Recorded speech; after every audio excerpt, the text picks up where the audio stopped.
All the spiritualities are a way of living the Christian life and are distinguished from each other in the aspect of the mystery of the Lord that each one emphasizes in his following. The spirituality of the cross contemplates, lives, and transmits Christ in his aspect of priest and victim.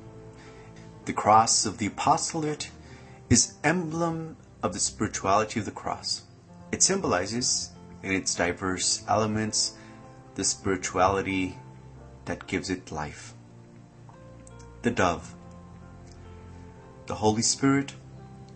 This represents that salvation is an act of love, and that the Holy Spirit moves Christ and moves us to surrender to the Father by way of the cross.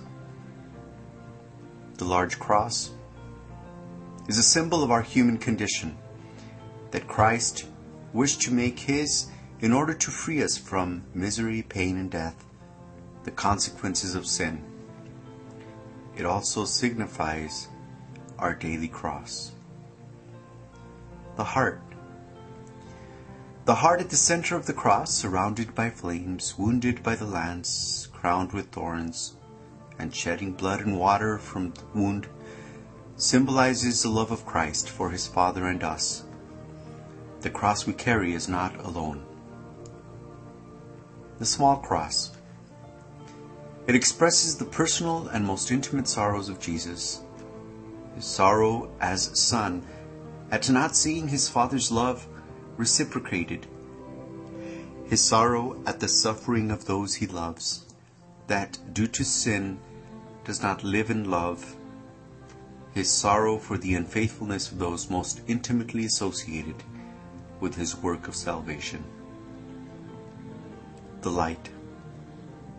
The light and clouds symbolize the loving presence of the Father, whose glory is manifested in the salvation for all. The Lord inspired Conchita to write the following. I want these priests to be perfect, full of love for the Holy Spirit and the cross. And I want them to set the world on fire with the divine love which I long to see burning in all souls. I want them to be men of prayer, who find their delight at the foot of my tabernacle, and take from it that fire which they are to communicate in their ministry. This work will be very helpful in the renewal of the world. Through it, the incarnate Word comes to renew the mystery of redemption and to plant his cross, not on the ground, but in the hearts of many, and it will make souls burn with the fire of the Holy Spirit.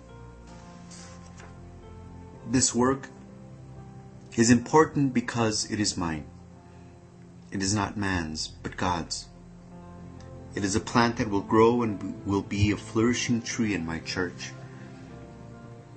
When the missionaries of the Holy Spirit read these things, we feel really concerned. We know that when God enters into a covenant, he makes great promises, but they are conditioned on the fidelity of men and women. God promised that this congregation would be founded despite any opposition, and he fulfilled his promise because our founders were faithful to him to a heroic degree.